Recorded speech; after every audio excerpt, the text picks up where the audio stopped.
Okay, magandang hapon po sa inyong lahat dito sa Donmar TV.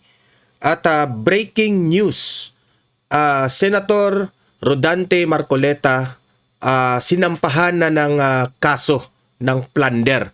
Ngayon lang ang ombudsman sinampahan na si Senator Marcoleta.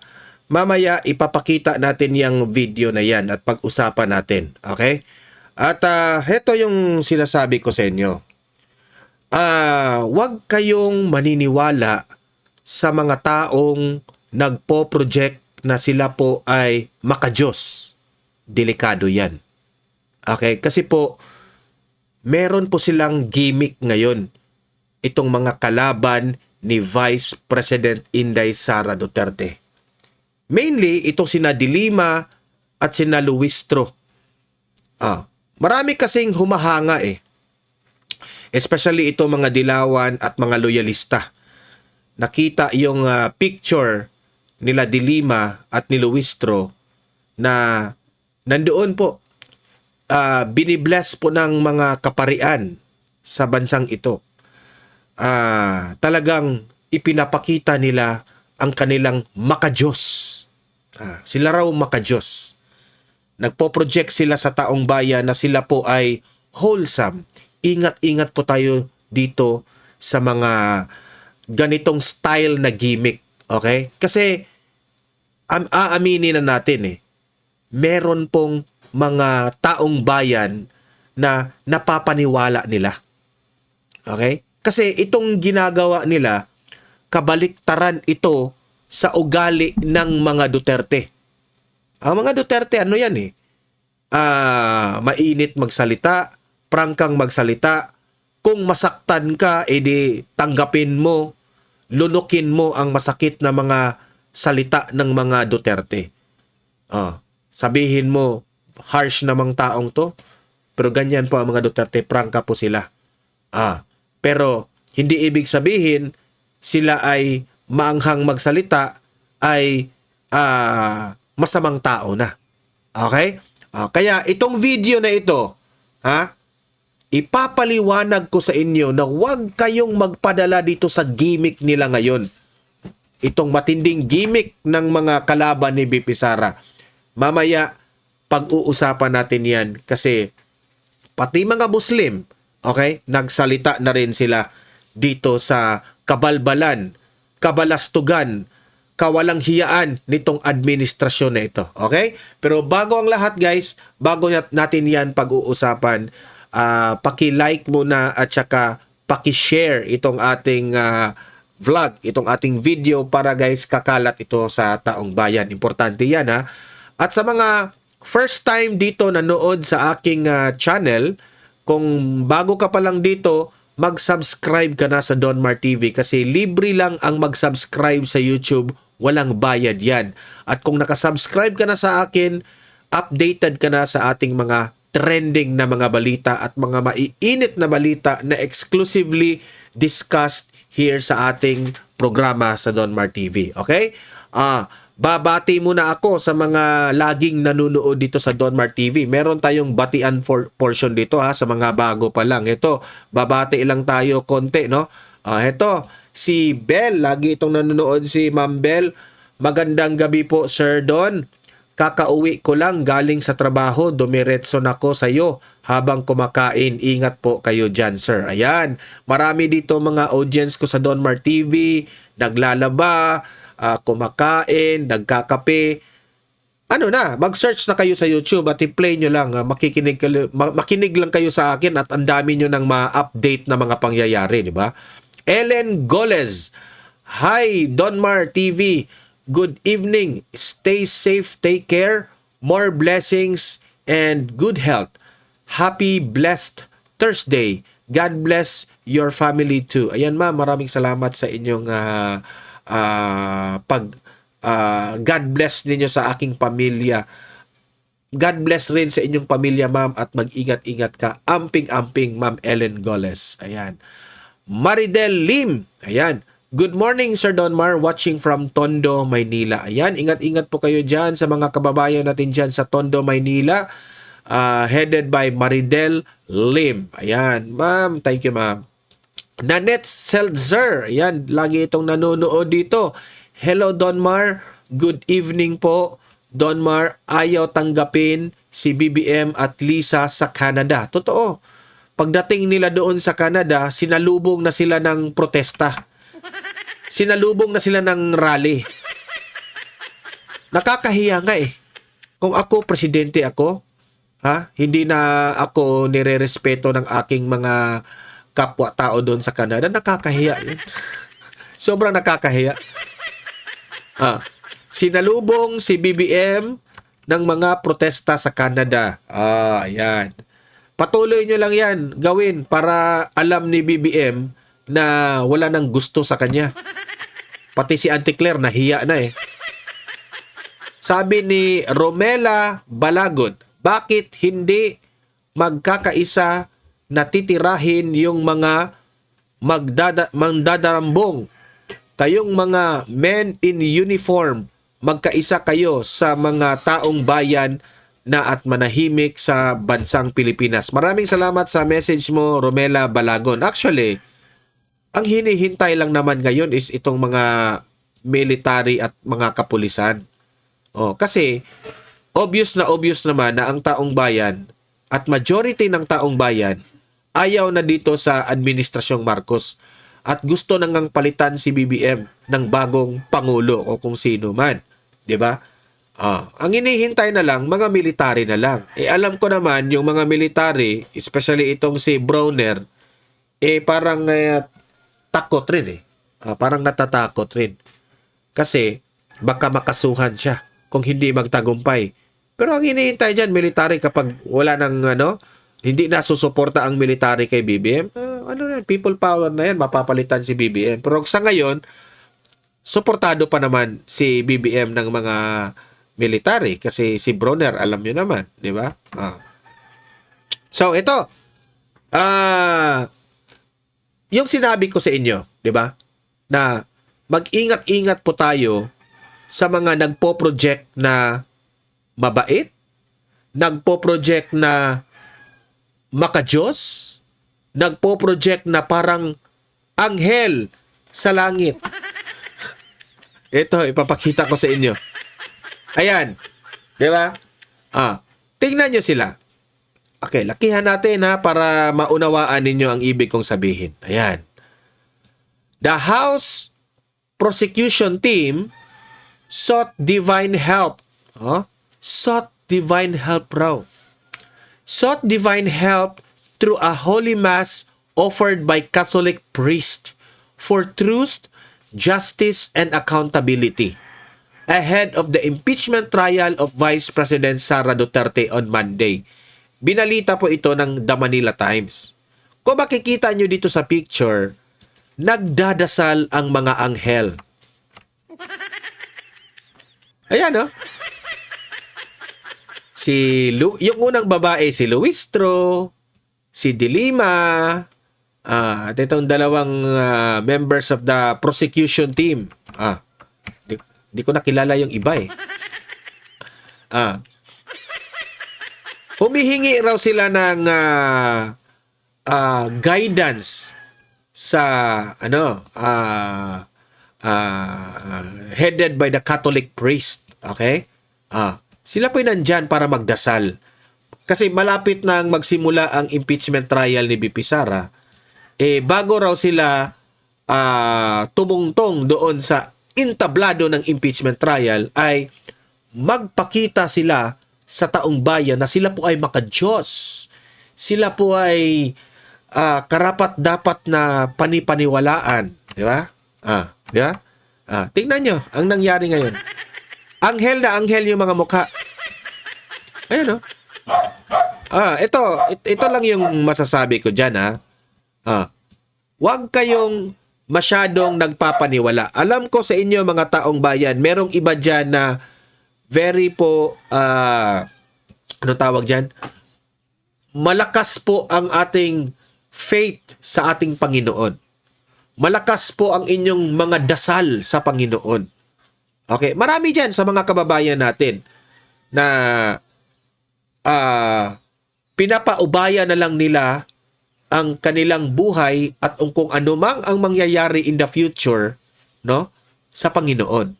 Parang marami sa ating mga Pilipino na para bang bahala na, magtatrabaho lang ako,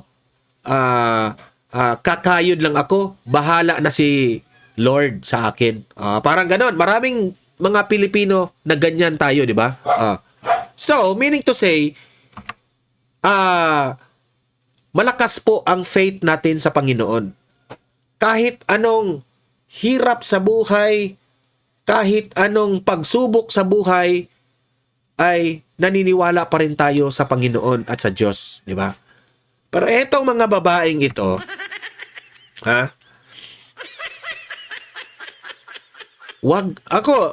this is my own opinion hindi ko kayo pipilitin na maniniwala kayo sa akin o ayaw niyong maniwala sa akin. Wala akong pakialam dyan. Basta vlog ko to, sasabihin ko kung ano yung nakikita ko. Okay? Sila ngayon, ginagamit nila ang Panginoon, ginagamit nila ang kaparian natin para ipakita sa taong bayan, ipakita sa taong bayan na sila po ay makadiyos. Kasi meron pa ring malilin lang Kahit papaano, meron pa ring malilin lang.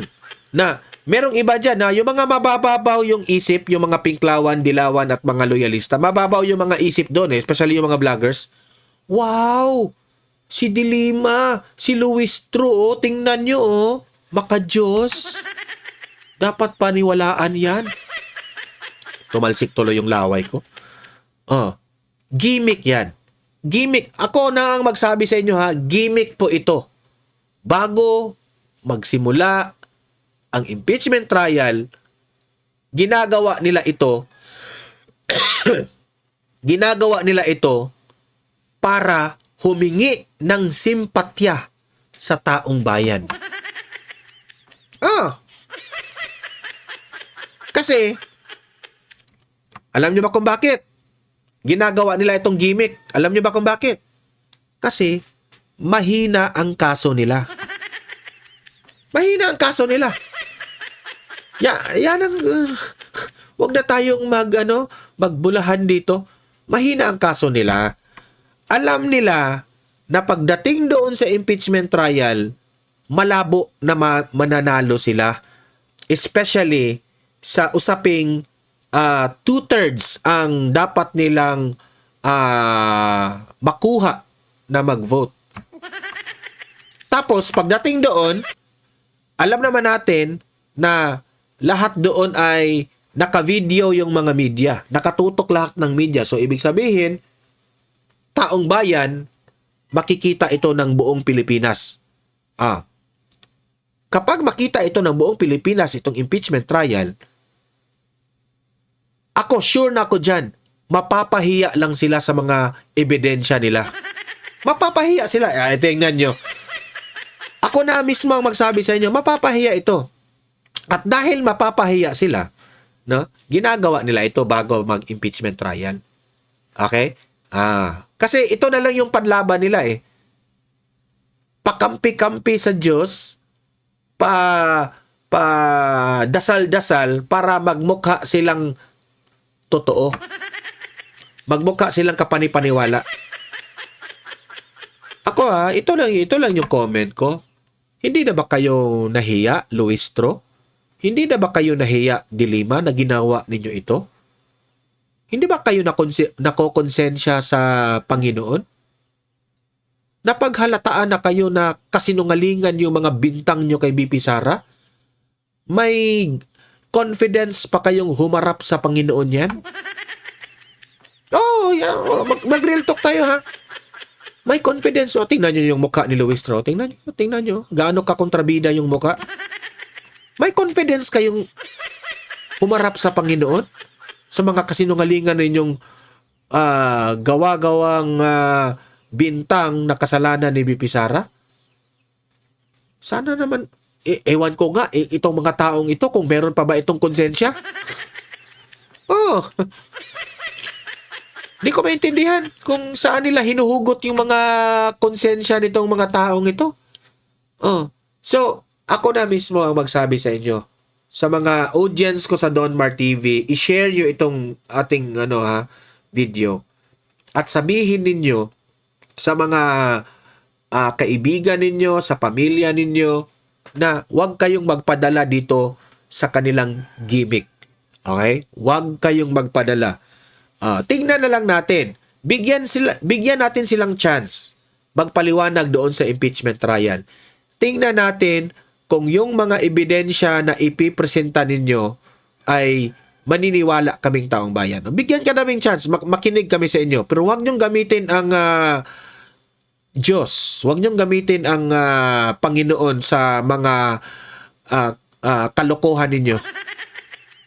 Kaya huwag kayo, ako na mismong magsabi, taong bayan, huwag kayong magpadala dito sa mga gimmick nila. Okay? Yan, sige. At nag-breaking news. Ito po yung balita. Si Senator Marcoleta sinampahan na. Ngayong hapon na ito, sinampahan na si Marcoleta ng plunder ng administrasyong Marcos. Ito po yung balita. Mainit-init pang balita, sinampahan na ng kasong plunder ng Ombudsman si Senator Rodante Marcoleta. Para nga sa detalye mula sa Sandigan Bayan, may express report si Camille Samote. Camille, anong detalye dito sa pagsasampa ng kaso ng Ombudsman? Yes, Nikki, formal na nga na Napansin nyo ba? Napansin nyo ba? Pagkatapos ng rally ng INC, talagang magaling rin itong si Bonjing Pagkatapos ng rally, malinaw na, parang okay na yung wala nang nagrarally. Sa kanila kinasuhan, sa kanila inilabas yung kaso. Di ba? Bright rin, di ba? Bright sila sa kalokohan. Sinampahan na nila kaagad pagkatapos ng rally. Sige, patuloy. sampa ng Office of the Ombudsman ang kasong plunder laban kay Senator Rodante. So meaning, kung meron ng kasong plunder, ang plunder po non-bailable yan. So meaning to say, hindi po makapagpiyansa si Senador Marcoleta. So wala na. Ikukulong ang next move nito, ikukulong na si Marcoleta. Ikukulong na nila. Ganyan sila kakengkoy, no? Marcoleta. At sa mga oras na ito ay kapag natapos na nga yung pag-receive ng mga dokumento ay agad din na iraraffle itong kaso. At kaugnay pa rin nga yan sa 75 million pesos na natanggap ni Marcoleta bilang donasyon sa kanyang kampanya noong 2025 midterm election. Alam niyo, sa totoo lang, paldo na paldo sila dito kapag arestuhin na si Marcoleta. Kasi si Marcoleta, hindi na siya makapagsalita sa flood control. Hindi na siya makaparticipate sa impeachment trial. Hitting two birds in one stone. Diba? Ang galing rin ng mga Bonjing, no? Galing mo. Vicky, nakita rin natin dito sa papel na final dito sa Sandigan Bayan. May kasama rin tatlong individual. Ito yung mga naging donor si Marcoleta na sina dating Congressman Mike Defensor at mga negosyanteng sina Joseph Espiritu at Aristotel Baluyot Biray. Meaning to say, hindi yan pera ng gobyerno. Bakit nyo kinasuhan ng plunder itong si Senador Marcoleta? Di ba? Nakakatawa. So, sa mga oras na ito, Nikki, ay sinusubukan pa natin na hingan sila ng pahayag at reaksyon tungkol nga dito sa pagsasampa ng kaso. Pero kung matatandaan, Nikki, nitong isang araw nga ay personal na humarap si Senador Marcoleta sa naging kilos protesta nga ng kasapi ng Iglesia ni Cristo at doon ay sinabi niya na handa na siyang magpa-aresto at harapin itong kaso na isasampa nga sa kanya. At ang ngayon, Vicky, hindi lang malinaw kung kailan ilalabas itong warrant of arrest laban sa senador. Vicky? Paglabas ng warrant of arrest, wala na. Kulong na si Marcoleta. Kami, linawin lang natin, ano bang division ng Sandigan Bayan yung hahawak ngayon sa kaso ni Marcoleta? Oh, yan, Miki, yung malalaman nga natin yan mamaya kapag natapos na yung pag-raffle nitong kaso. Saka lang natin malalaman kung kaninong debisyon at kung sinong mga magistrado ang hahawak nito. Pero normally, Miki, kapag sa mga ganitong grabe, no? At hindi na natin tapusin yan. Basta itong balitang ito, wala na. Tinuloy na nila. Ito lang yung comment ko dyan, ha. Grabe talaga ang kapal ng mukha niyang si Boying Rimulya at itong si Marcos Jr. Grabe talaga ang kapal ng mukha nila. Hindi na nila pinapansin kung ano yung sasabihin ng taong bayan kasi very obvious eh. Obvious na obvious sila. Hindi na nila pinapansin na napaghalataan sila na pamumulitika itong ginagawa nila. So meaning to say, confident at kapal talaga ang mukha. Literally, kapal ang mukha. Kaya sabi ko, si BBM, makapal yung mukha. Hindi na nahiya doon sa Canada. Anong sasabihin ng Government of Canada na meron silang bisitang presidente galing sa Pilipinas, pagdating doon, ayaw ng mga Pilipino doon. Di ba nakakahiya? Kasi nga, mantakin nyo, bakit lumalabas ngayon ang Iglesia ni Cristo? Bakit hindi lang mga Iglesia ni Cristo ang nandoon, kundi taong bayan, mamuslim ka man, Katoliko, lahat na siguro ng religious group sumuporta dito sa Iglesia ni Cristo.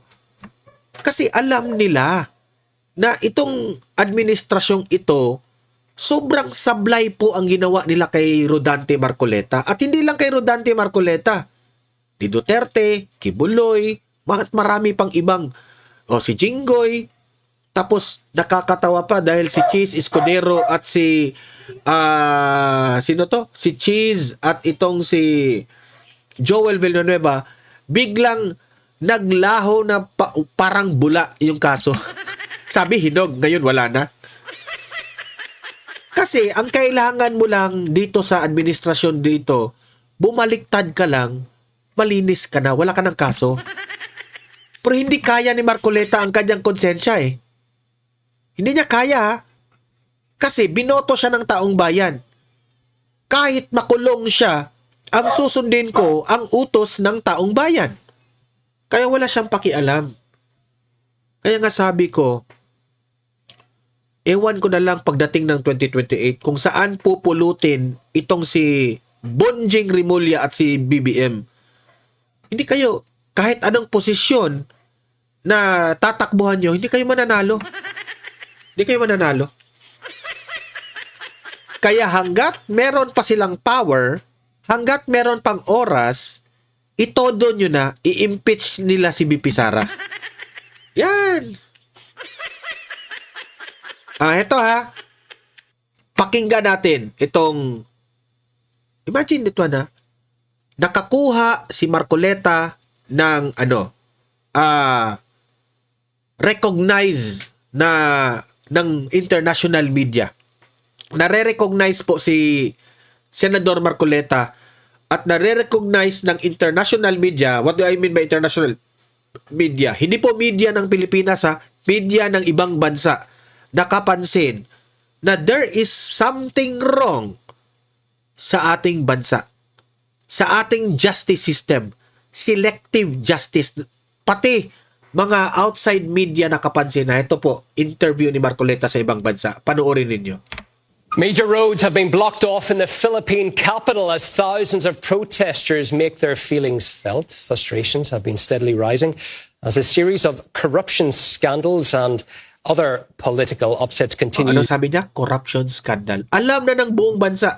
To break. Alam na ng buong mundo ang kabalastugan ni BBM dito. Public trust in the government. We can cross live now to the senator in question, Mr. Rodante Marcoleta. Thank you, sir, for your time today. The government has accused you of accepting what it calls illegal campaign donations. What is your response to that charge? That's a fabricated charge. That is not true. Because these are campaign donations allowed by our COMELEC or election laws. Why do you think this case has targeted you in particular? Because I am serious in being able to unearth the biggest corruption scandal in this country associated with our flood control projects. I used to hold the chairmanship of a Blue Room committee in the Senate, and I was tasked to do just that. And because there are so many culprits behind this scandal, they will do everything possible to stop me from succeeding in investigating this massive looting of our national treasury. Grabe, ang galing ni Senador Marcoleta sumagot, ha? And it appears even people who aren't necessarily supporters of yours are pointing out that they're saying, why is an official who is trying to discover corruption and graft in the country, why is he himself suddenly being targeted? Yeah. Precisely. That is the point that we are trying to address. As I have told you, this is a fabricated charge. It is not even within the O, hindi meaning nila mabiblame ang tao na magagalit. Kasi obvious eh. and parameters of our plunder law. Our plunder law is about amassing ill-gotten wealth. It's a serious crime. It is not about, getting election financial supports from friends. This is not contemplated in our plunder law. That is why I am quite sure that this particular charge, if they will pursue it, will be junked by the court in due time. Can I ask you, do you feel as if in any way you could have been clearer with those donations, that maybe that would have cleared up the dispute before it happened? I did not get the question right. In terms of the donations that you said you received before being in the position in question, do you feel you could have been clearer making that public what you received? Yes, that is being transparent because under the law, I received those amounts before the campaign and election period. That is why I treated them as donations. And my donors even paid the donors tax. And these are all legal. And these were all reported. The impeachment trial of Vice President Sara Duterte is set to begin in less than a week's time. Do you feel that these charges, the timing is related to that? It is. Because by being able to arrest me, the ombudsman made a promise about 2 weeks ago that he is going to file a case with the court. And because plunder is non-bailable, it will be surely served within this week, and I will be arrested, and therefore will be unable to participate in the impeachment trial, which will start on July 6. We're seeing right now in Manila with roads blocked and people coming out in a strong show of support for you and the charges against you in opposition to that.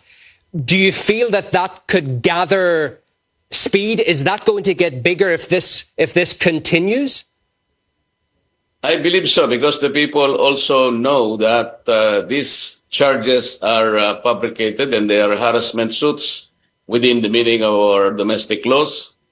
And they also cannot see how these charges can be pursued, notwithstanding the several documents already unearthed during our earlier investigation that several of our public officials are complicit and they are behind this massive looting of our national treasury. Are you personally nervous, sir, about this case against you and what it could mean if a court finds you guilty? I am very sure that the court will not find me guilty because, as I said, these are all fabricated cases and they are not within the meaning, within the contemplation, and within the parameters of our plunder law. They are private funds and they have nothing to do with ill-gotten wealth. They have nothing to do with public funds, with public project or public contracts to which I am not responsible. And just to finish, sir, can I ask you for your overall thoughts on the political climate right now in Manila? It seems particularly divisive. Is that how you would characterize it?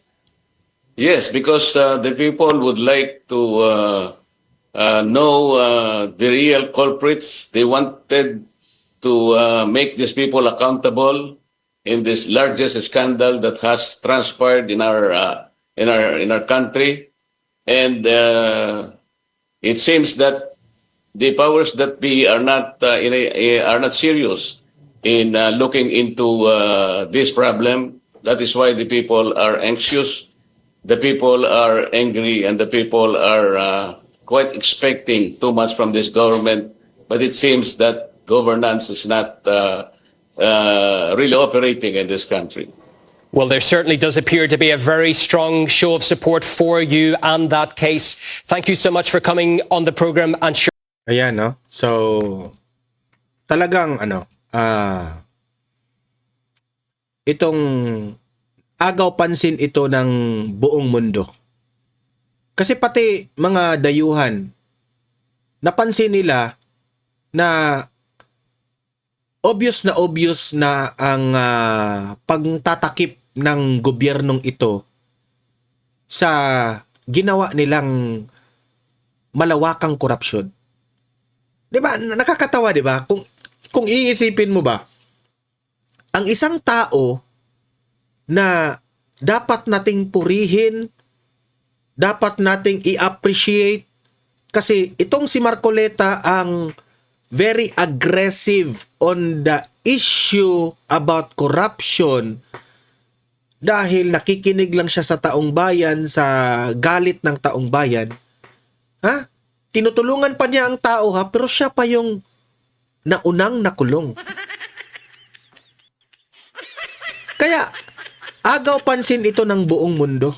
Yan lang ang aking masasabi. Kaya, no wonder, noong pagdating doon ng mga INC na nagrarally, kahit mga Muslim, sabihin na natin, lahat ng mga religious group galit sa administrasyong Marcos. Ito yung example, ha.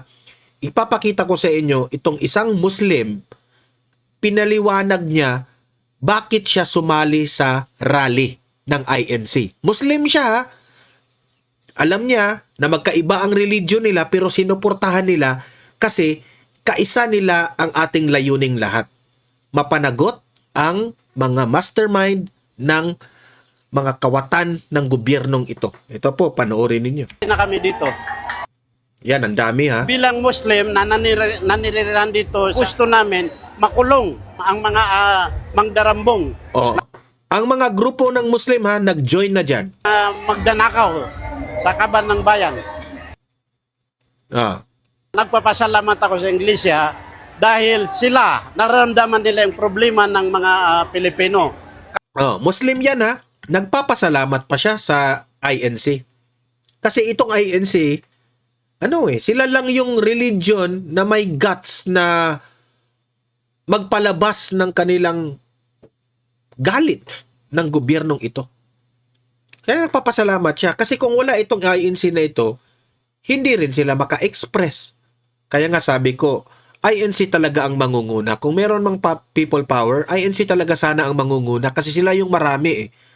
Tapos susunod na lang siguro itong mga taong bayan. Pero ang nakakasakit pa nito ay natapos na namin ng kaagad yung yung rally. Wala. Natapos kasi tinatakot ng administrasyon siguro. Merong manggugulo dyan. Oh, ganun, ganyan. Tinatakot siguro eh. Kahit hindi kami kasama pero sumasama na kami. Sa Luneta nandun kami para lang makisala. Sabi ni BBM, meron raw silang nakuhang intelligence na merong manggugulo dyan sa rally. Ang tanong ko, sino kaya? Sino kaya yung manggugulo? No, sino kaya? Possible naman yan, yung sinabi ni BBM. Pero ang tanong, sino kaya yun? Pakisama kasi naniniwala kami na Bangsamoro na yung panawagan nila ay nasa tamang panawagan. Actually, wala ayan kami pakialam. Ito yung pinakita ko sa inyo na hindi lang ito rally ng INC kundi rally ito ng buong sambayan ng Pilipino. Di ba? So, ito pa, ipapakita ko sa inyo itong video na ito. Wala akong pakialam dito kay Francisco Mabanta, yung kinasuhan ni Martin Romualdez, no, na tumanggap siya raw ng pera para lang doon sa Pero naglabas kasi ng paliwanag itong si Francisco Mabanta sa mga DDS.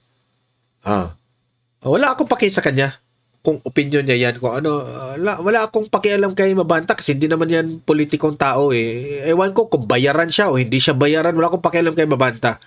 Pero ito yung punto niya.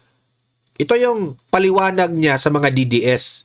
Patungkol po ito kay Martin Romualdez kung paano winasak ni Martin Romualdez ang bansang Pilipinas sa pamamagitan ng pagkawatak-watak ng mga dating kaalyado sa politika. Ito po pakinggan ninyo. To the DDS, I don't think I need to get you guys to hate Martin more than you already do. But let me just remind you of something very pivotal. Nagre-remind lang siya Hindi niya kino-convince tayo kasi convince naman tayong ginagawa ni Martin Romualdez eh. Pero ito yung point niya. Nire-remind niya tayo dito kung ano yung ginawa ni Martin. Bakit nagkaganito na tayo? You won in 2022 with 30 million votes, the most of all time. With that kind of political capital, with that kind of mandate, with BBM and Sarah winning with record numbers back in 2022, the amount of change and improvement and development and growth that this country could have seen with that much political capital would have been breathtaking. It would have been unprecedented. It was unprecedented. Do you remember who caused that divorce between BBM and Sarah? Because it wasn't them. They were good. They were so fond of each other in the beginning. It was Martin. Martin has an undeniable track record of betraying people so that they turn on each other. I'll give you facts. Pinalabas niya dito na si Martin Romualdez raw ay traidor. Okay? Traidor dahil sa kanyang ambisyon. Okay? First, former President Gloria Arroyo, his mentor, the person who trained him in Congress. Si Arroyo yung pinakaunang trinahidor ni Martin. She was supposed to be House Speaker. Martin threw her under the bus, made sure BBM and her had a huge falling out just to ascertain that he would become Speaker of the House. He betrayed his mentor, that's Gloria Arroyo. Number two, he betrayed BBM's sister, Amy, because he wanted to make sure that Amy stopped giving advice that would be detrimental to Martin to BBM. So what did he do? He made sure to get in the way, talk shit about Amy, BBM listened, and then there was the wildest falling out between the two siblings. Insane. That was Martin too. Number three, he betrayed Sarah. He was Sarah's campaign manager, right? Or so he said. What happened afterwards? Martin wanted to become president in 2028. His mentor, Gloria Arroyo, always said that the presidency is destiny. And Martin looked at her and said, no, the presidency is man-made. Because he has this preposterous, delusional, ridiculous, like disgusting levels of ambition. He wanted to be all-powerful. He wanted to be president in 2028. And he knew in order for that to happen, he needed to get Sarah out of the way. So what did he do? He intentionally made sure that Sarah and BBM were separated and eventually divorced. And it was one of the ugliest, nastiest president-vice presidential wars we've seen, probably the worst one ever. That was Martin too. And then after that, what did he do? He betrayed his cousin, betrayed the president, betrayed GMA, betrayed IME, betrayed Sarah, and then betrayed BBM. Imagine that, betraying the hand that feeds you. Martin has so many billions of, not pesos, dollars now. And then right after, what does he do? The moment it became inconvenient for him to maintain his alliance with BBM because nahuli na siya for all the corruption, he then betrays BBM. That's the kind of person Martin Romualdez is. That's the kind of human being he is. He's a piece of shit. He's terribly disloyal. You know, I wish I could tell you that it was Martin's idea to send PRRD to The Hague. I wish I could tell you, but I don't know. I don't know for sure. And I want to maintain full honesty in this piece. But what I can say with absolute certainty is that because Halatang halata itong si Mabanta ha, na hindi niya tinitira si BBM. Kaming mga DDS, alam naman namin na si BBM ang may kagagawan dyan sa paghatid ni Tatay Digong sa Hague. Huwag niyong ibintang kay Martin Romualdez yan. of that succession of betrayals Doon lang ako palag sa kanyang sinabi ha. inflicted against former President Arroyo, current Senator Amy, current Vice President Sara, and current President BBM, we are in this apocalyptic, thoroughly disheartening, close to hopeless situation. That was him. So fuck that guy.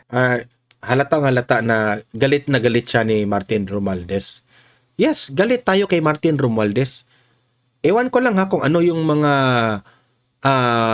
hindi pagkakaunawaan ninyong dalawa. Pero Mabanta,